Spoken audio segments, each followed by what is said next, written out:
Carrying the weight of your past can deny you your future. Ever wondered how to heal from emotional trauma? Stay tuned.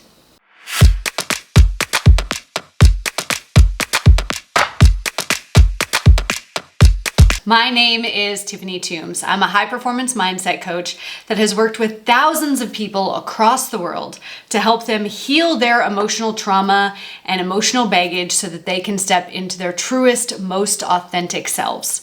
Now, trauma is part of the human condition. The good news is that we can heal it. In fact, there's many people who think that the human journey is about healing our trauma and learning from it to grow and evolve.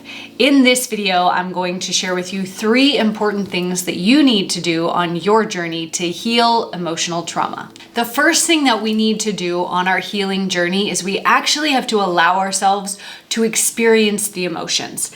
Now, most people end up going through life suppressing all the negative emotions and never truly dealing with them.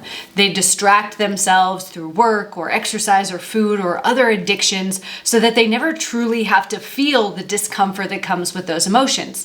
Unfortunately, this means that those emotions are being held in our body, and over time that becomes toxic to the body and can lead to a variety of injuries or illness, including things like fibromyalgia, liver disease, heart disease, and even cancer. The only way that we can truly let go of those emotions from our body so that we no longer are holding on to them is to actually experience them. Now, we can experience them in short, controlled periods of time, but we do actually have to experience those emotions and acknowledge them to fully release them. Before I share with you the next thing that you need to do on your healing journey, I want to hear from you. What strategies or tools have you used in the past to heal emotional trauma, and what were your experiences? Go to the comments below and let me know. The next thing that you need to do on your healing journey is to focus less on the behaviors that are disempowering you and more on the belief systems that created them. One of the reasons that so many people fail to make long-term sustainable transformations in their life is they focus on their behaviors that aren't working for them. And logically, this makes sense. Your behaviors are the tangible things that you can see, and they're ultimately the things that are leading you to negative situations or negative experiences that are occurring again and again and again. The reality is that our behaviors are just symptoms of our belief systems. And so until we go in and we change the belief systems, we're forever going to be having this internal battle with ourselves where our willpower, which is only 4% of our mind's capacity, is attempting to overpower the 96% of our mind's capacity that is controlled by our belief systems. So this means we may have to shift the identity, who we believe we are, or we may have to shift belief systems about how we get certain needs met, who we are as a person, or what we're capable of in order to get long-term sustainable change. We can start to identify limiting beliefs by listening to the negative self-talk that we have. Seeing recurring patterns in that self-talk will lead you to understand what your limiting beliefs are.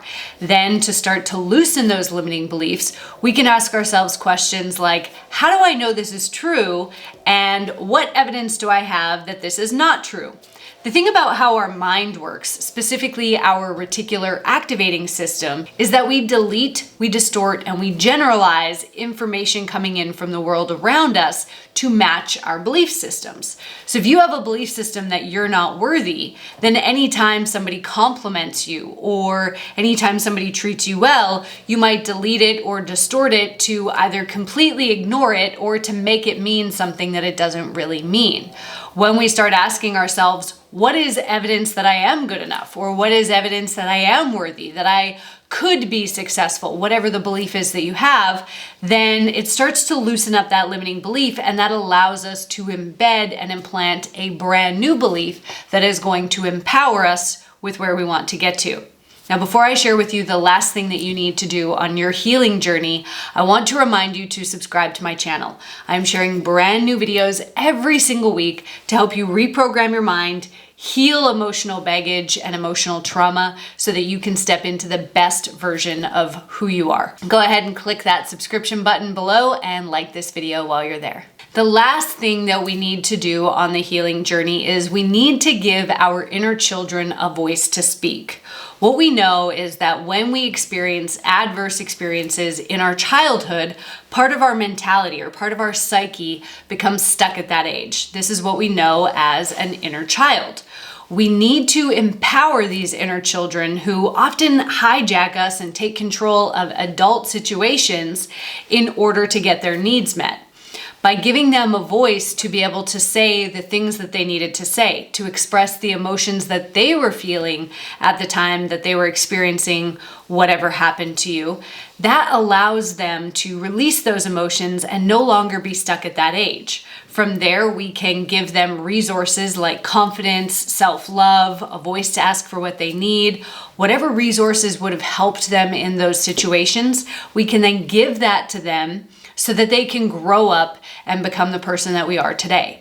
How do you give them these resources? You can do a simple visualization. Visualize a light flowing from your highest self down through your head, pouring out of your heart and into your inner children and giving them the resources that they need at that time.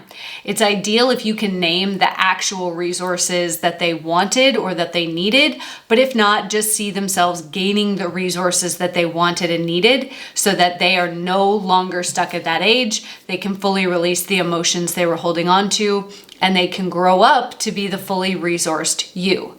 Now, if you're ready to go on this emotional healing journey, I would love to invite you to join my 6-day Mind Mastery Challenge. This is a free challenge where I'm going to share with you 6 powerful healing exercises that are going to allow you to demolish limiting beliefs, overcome fear, rewire imposter syndrome identities, and even more.